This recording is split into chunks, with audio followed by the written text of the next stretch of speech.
Welcome back to car Darwin. നിങ്ങൾ ഏതെങ്കിലും പുതിയ വണ്ടി വാങ്ങാൻ പോവുകയാണോ എങ്കിൽ ഈ ഒരു വീഡിയോയുടെ കണ്ട് നിങ്ങൾ പുതിയൊരു വണ്ടി ചൂസ് ചെയ്യുക. കാരണം 2025 ഏകദേശം പകുതിയോടായിരിക്കുകയാണ്. ഇനി വരാൻ പോകുന്ന ആ ഒരു പകുതിയിൽ ഇന്ത്യയിൽ ലോഞ്ച് ചെയ്യാൻ പോകുന്ന കാറുകൾ ഏതൊക്കെയാണെന്നാണ് നമ്മൾ ഈ വീഡിയോയിൽ നോക്കാൻ പോകുന്നത്. നമ്മൾ കൂടുതൽ ഡീറ്റെയിൽസ് ഒന്നും പറയുന്നില്ല. വണ്ടിയുടെ പേരും അതിൻ്റെ അത്യാവശ്യം ഇമ്പോർട്ടൻറ്റ് ഡീറ്റെയിൽസ് മാത്രം പറഞ്ഞ് ചുരുങ്ങിയ ഒരു വീഡിയോ ആണ് ഇത്.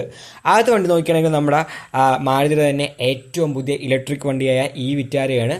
കുറച്ച് നാട്ട് നമ്മൾ ഈ ഒരു വണ്ടി കാണുന്നുണ്ട്. അത്യാവശ്യം നല്ലൊരു വണ്ടിയാണ്. കാണാൻ വലിയൊരു SUV ലുക്ക് ഇല്ലെങ്കിലും ഒരു ചെറിയൊരു കോമ്പാക്ട് ലുക്ക് വരുന്നുണ്ട്. നമ്മുടെ ആ ഒരു XUV 300 ഒക്കെ പോലത്തെ ലുക്കാണ്. എങ്കിലും ഒരുപാട് മോഡേൺ ആയിട്ടുള്ള എലമെൻറ്റ്സ് വണ്ടിയിൽ വരുന്നുണ്ട്. ഇലക്ട്രിക് വണ്ടി ആയതുകൊണ്ട് തന്നെ ഒരു ഫ്യൂച്ചറിസ്റ്റ് ലുക്ക് ആ ഒരു വണ്ടിയിൽ നമുക്ക് കിട്ടുന്നുണ്ട്. ഏകദേശം 17 ലക്ഷം രൂപയോളം ഈ വണ്ടിക്ക് എക്സ്ഷോറൂം വരുമെന്നാണ് ഇപ്പോൾ പറഞ്ഞേക്കുന്നത്. 2025 സെപ്റ്റംബറിൽ തന്നെ ഈ ഒരു വണ്ടി മാർക്കറ്റിൽ വരുമെന്ന് പറയുന്നുണ്ട്. അതേപോലെ അത്യാവശ്യം ഫീച്ചേഴ്സൊക്കെ കാണും. 360 ഡിഗ്രി ക്യാമറയും അഡാസ് ഫീച്ചേഴ്സും അങ്ങനെയുള്ള കാര്യങ്ങളൊക്കെ ഈ ഒരു വണ്ടിയിൽ കാണും. 48.8 കിലോ വാട്ട് അവറിൻ്റെ ബാറ്ററി ഉള്ള വേർഷൻ കാണും. അതേപോലെ തന്നെ 61.1 കിലോ വാട്ട് അവറിൻ്റെ ബാറ്ററി ഉള്ള വേർഷൻ കാണും. ഏകദേശം 500 കിലോമീറ്ററോളാണ് ഈ വണ്ടിയുടെ റേഞ്ച് പറഞ്ഞേക്കുന്നത്. അടുത്ത വണ്ടി നോക്കുകയാണെങ്കിൽ നമ്മുടെ ഗ്രാൻഡ് വിറ്റാരയുടെ ഒരു 7 സീറ്റർ വേർഷനാണ്. ഗ്രാൻഡ് വിറ്റാരയുടെ കോമ്പറ്റീഷൻ നോക്കുകയാണെങ്കിൽ ഇപ്പോൾ ക്രെറ്റയും സെൽറ്റോസിനൊക്കെ ബേസ് ചെയ്ത് 7 സീറ്റർ വണ്ടികൾ വരുന്നുണ്ട്. അതുകൊണ്ട് തന്നെ മാരുതി ഗ്രാൻഡ് വിറ്റാരനെ ബേസ് ചെയ്തും ഒരു 7 സീറ്റർ വണ്ടി കൊണ്ടുവരാൻ പോവുകയാണ്. അപ്പോൾ വണ്ടിയുടെ ഡിസൈനും കാര്യങ്ങളൊക്കെ നോക്കുകയാണെങ്കിൽ വലുതായിട്ട് മാറ്റങ്ങളൊന്നും ഉണ്ടാകത്തില്ലെന്നാണ് പറയുന്നത്. എക്സ്റ്റീരിയർ നോക്കുകയാണെങ്കിൽ ഈ ഒരു വണ്ടി 7 സീറ്റർ ആയതിന് ചെറിയ ചെറിയ മാറ്റങ്ങളെ കാണത്തുള്ളൂ. അല്ലാണ്ട് ഡിസൈനിലൊന്നും വലിയ മാറ്റങ്ങളൊന്നും വരാൻ പോകുന്നില്ലെന്നാണ് പറഞ്ഞേക്കുന്നത്. പിന്നെ ഇൻറ്റീരിയേഴ്സ് നോക്കുകയാണെങ്കിൽ ഇൻറ്റീരിയേഴ്സിലും കാര്യമായ മാറ്റങ്ങളൊന്നും കാണത്തില്ല. നിലവിൽ എങ്ങനെയാണ് ഇരിക്കുന്നത് അത് തന്നെ തുടരുമെന്നാണ് പറഞ്ഞേക്കുന്നത്. പുതിയതായിട്ട് കൂടുതൽ ഫീച്ചേഴ്സ് ഒന്നും പറയേണ്ടില്ല. നിലവിലുള്ള ഫീച്ചേഴ്സ് തന്നെ കാണത്തുള്ളൂ പറയുന്നത്. പിന്നെ ചെറിയ ചെറിയ ഫീച്ചേഴ്സ് കൂടുതൽ എക്സ്ട്രാ കൊടുക്കുമെന്നേ പറഞ്ഞിട്ടുള്ളൂ. പിന്നെ വണ്ടി നമ്മുടെ ആ ഒരു 2025 അവസാനത്തോടെ മാർക്കറ്റിൽ വരുമെന്നാണ് പറഞ്ഞേക്കുന്നത്. എഞ്ചിൻ നോക്കിയാലും ഇപ്പം നിലവിലുള്ള വണ്ടിയുടെ ആ ഒരു എഞ്ചിൻ തന്നെയായിരിക്കും. 1.5 ലിറ്റർ ആ ഒരു പെട്രോൾ എഞ്ചിനായിരിക്കും. അതിൻ്റെ തന്നെ ഹൈബ്രിഡ് വേർഷനും ഉണ്ട്. പിന്നെ ആ ഒരു മൈൽഡ് ഹൈബ്രിഡ് വേർഷനും ഉണ്ട്. വലിയ മാറ്റങ്ങളൊന്നും ഉണ്ടാകത്തില്ല. പക്ഷേ ഇതൊരു 7 സീറ്റർ ആയിരിക്കും. അടുത്തൊരു വണ്ടി നോക്കിയാൽ നമ്മുടെ ടാറ്റയുടെ സിയേറയാണ്. നമ്മളെല്ലാവരും കുറേ നാളായിട്ട് കാത്തിരിക്കുന്നൊരു വണ്ടിയാണ്. അത് നമ്മുടെ ആ ഒരു പഴയ ആ ഒരു ലെജൻഡറി ആയ സിയേറ എന്ന് പറഞ്ഞ വണ്ടീനെ ഇൻസ്പയർ ചെയ്ത് വരാൻ പോകുന്നൊരു മോഡേൺ വണ്ടിയാണ്. ആ ഒരു ഡിസൈൻ്റെ കാര്യങ്ങൾ, അതായത് പഴയ വണ്ടിയുടെ ഡിസൈൻ്റെ കാര്യങ്ങളൊക്കെ ഇൻസ്പയർ ചെയ്ത് തന്നെയാണ് ഈ ഒരു പുതിയ വണ്ടിയും അവർ ഡിസൈൻ ചെയ്തേക്കുന്നത്. 2025 അവസാനത്തോടെ ഈ ഒരു വണ്ടി മാർക്കറ്റിൽ എത്തുമെന്നാണ് പറഞ്ഞേക്കുന്നത്. ഇതിൻ്റെ ആദ്യം വരാൻ പോകുന്ന ആ ഒരു IC എഞ്ചിനുള്ള വേർഷൻ ആയിരിക്കും. അത് കഴിഞ്ഞ് ഇതിൻ്റെ EV വരത്തില്ലെന്നാണ് പറഞ്ഞേക്കുന്നത്. IC എഞ്ചിനുള്ള വേർഷൻ നോക്കുകയാണെങ്കിൽ അതിനകത്ത് പുതിയൊരു 1.5 ലിറ്റർ പെട്രോൾ എഞ്ചിൻ ഉണ്ടാകുമെന്നാണ് പറയുന്നത്. ഏകദേശം 170 PS പവർ പ്രൊഡ്യൂസ് ചെയ്യുന്ന ഒരു 1.5 ലിറ്റർ ടർബോ പെട്രോൾ എഞ്ചിൻ ഉണ്ടാകുമെന്ന് പറയുന്നുണ്ട്.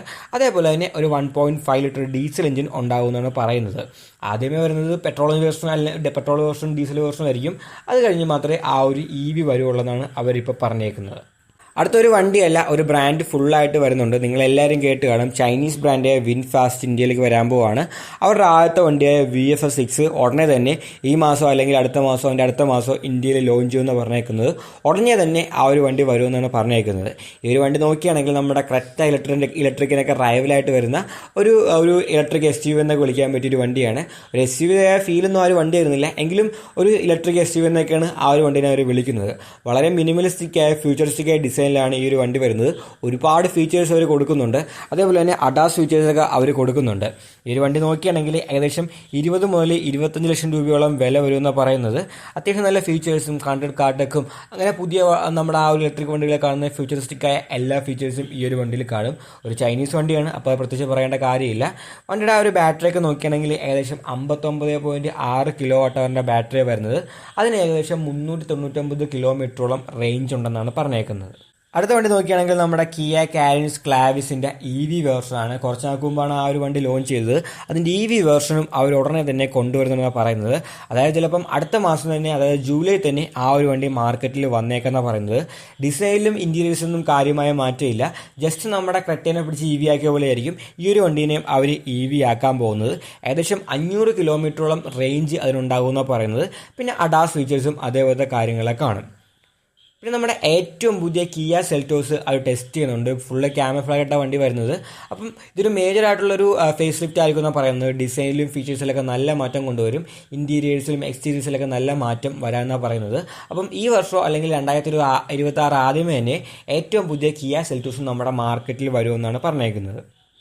ഈ ഒരു വീഡിയോ ഇഷ്ടപ്പെട്ടെങ്കിൽ ലൈക്ക് ചെയ്യുക. നിങ്ങളുടെ അഭിപ്രായങ്ങൾ കമൻറ്റുകൾ രേഖപ്പെടുത്തുക.